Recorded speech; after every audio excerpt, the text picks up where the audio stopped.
Sehari sebelum diperiksa, Vanessa Kong, pacar Indra Kents, sempat pamer tato. Vanessa Kong, kekasih Indra Kents tersangka kasus judi berkedok investasi binomo, hari ini diperiksa Bareskrim Polri Selasa 8 Maret 2022. Ia bersama ibunya diperiksa lantaran diduga menerima harta dari hasil kejahatannya ini. Kemarin, Vanessa terlihat santai meski hari ini akan menjalani pemeriksaan.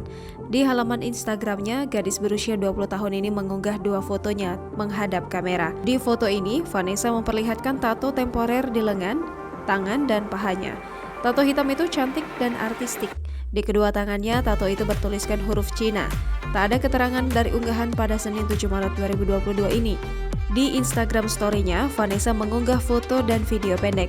Tidak ada suara dalam video itu, ia mengunggah kata Mustafa, micin tulisnya. Ia juga mengunggah foto saat mengenakan t-shirt sambil melihat layar ponselnya dan memamerkan tatonya.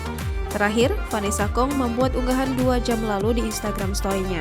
Kali ini dia mengenakan hoodie hitam dengan sapuan tipis make up. Dilihat dari video itu, ia tengah duduk di jok mobil. Kemungkinan unggahan ini untuk memperlihatkan tengah berada di perjalanan menuju gedung Mabes Polri untuk menjalani pemeriksaan. Polisi tidak menjelaskan dalam kapasitas apa Vanessa dan ibunya diperiksa, tapi polisi masih mendalami kasus ini dan melacak aset milik Indra Kents dengan memeriksa pihak-pihak yang diduga mendapat aliran dana dari tersangka. Sebelumnya, penyidik telah mengantongi daftar sejumlah aset milik Indra Kents yang akan disita untuk kepentingan pemulihan kerugian korban. Sejumlah aset pria yang bernama asli Indra Kesuma itu diantaranya mobil listrik Tesla Model 3 dan Ferrari tipe California keluaran tahun 2012, sebuah rumah mewah senilai 6 miliar rupiah di Deli Serdang, satu unit rumah di Medan senilai kurang lebih 1,7 miliar rupiah, serta satu unit lainnya di wilayah Tangerang.